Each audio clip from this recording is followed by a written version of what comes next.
طيبة ولنجزينهم أجرهم بأحسن ما كانوا يعملون. وقال الله سبحانه وتعالى: ومن أعرض عن ذكري فإن له معيشة ضنكا ونحشره يوم القيامة أعمى قال رب لم حشرتني أعمى وقد كنت بصيرا قال كذلك أتتك آياتنا فنسيتها وكذلك اليوم تنسى.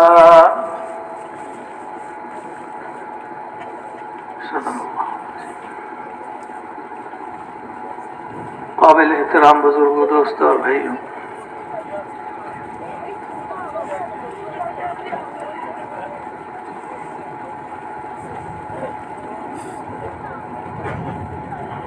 اللہ رب العالمین نے ہم سب کو اس دنیا میں بھیجا ہے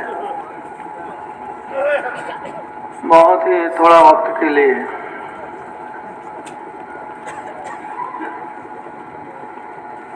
آگے آنے والے جتنے منازل ہیں اس کے نسبت سے بہت ہی تھوڑا ہے، لیکن بہت اہم ہے.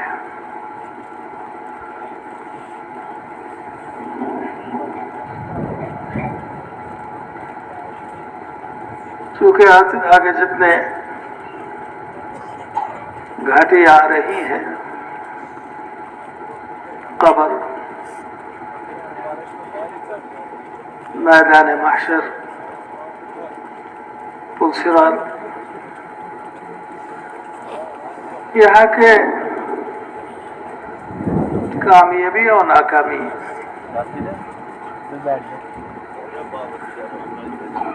راحت اور تکلیف،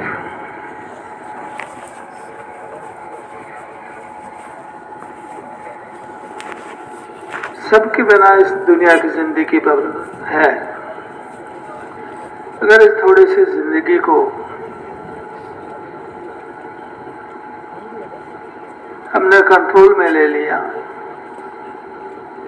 کاشت پر نہ چھوڑا، تو آگے کے جتنے گھاٹی آئے سب آسان ہو جائے گا.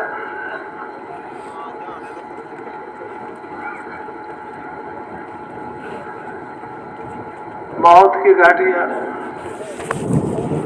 قبر کی، میدان محشر کی اور پل صراط کی.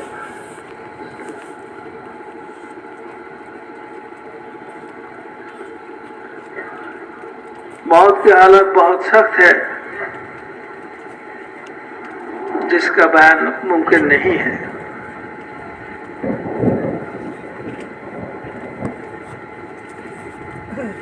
موت کی تکلیف تو ایسی ہے جیسا کہ کوئی تازہ بکری ان کا کھال اتارا جائے، ذبح کیے بغیر. آپ سوچئے کہ تازہ بکری کا کھال اگر اتار لیا جائے تو کتنے تکلیفیں ہوتی ہیں. یا تو موت کی تکلیف ایسی ہے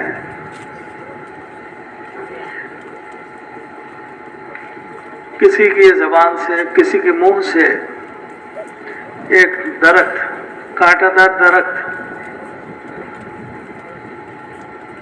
پیٹ کے اندر داخل کیا جائے اور پاخانہ کے راستے سے ایک جھٹکا سے اس کو نکل لیا جائے، کیسی تکلیف ہوتی ہے ہوگی. موت کی تکلیف اس سے بھی زیادہ ہے.